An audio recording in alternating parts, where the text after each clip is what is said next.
Hello, and I want to welcome you to both our audience here at the PMUCC Performing Arts Center and our listeners on KEDT to the first of a series of 3 panel discussions on the Deepwater Horizon oil spill. The panel is hosted by the Harte Research Institute for Gulf of Mexico Studies here at Texas A&M in Corpus Christi. I am Dr. Larry McKinney. I'm the Executive Director of HRI, and I would like to thank KEDT for broadcasting this discussion to our community.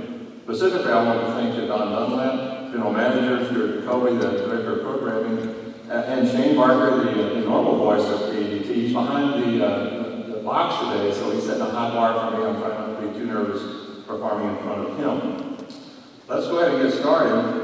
I want to remind the audience that you will have the opportunity to ask questions. There's mics here to come forward with. And for those of you who are listening on KEDT, you can get questions to us through the web by going to questions, Questions, questions at kedt.org.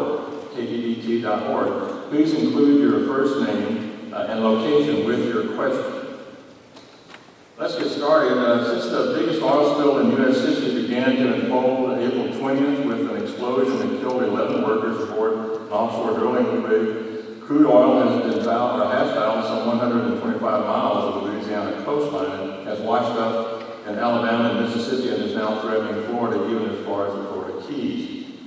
Over the past 6 weeks, the well has leaked anywhere from 21 million gallons to 45 million gallons by the government estimate, making it the largest oil spill in U.S. history, some 2 to 4 times that of Exxon Valdez.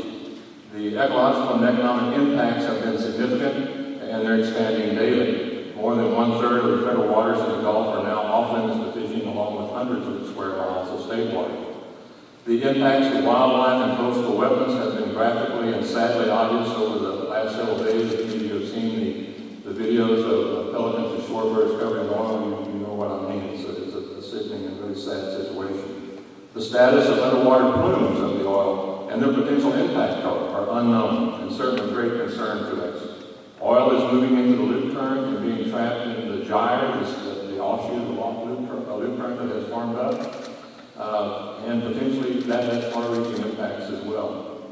To try to help us understand all of this, I have asked our experts from the Harte Research Institute, who between them have worked on nearly every significant oil spill, both here in the U.S. and around the world over the last 30 years.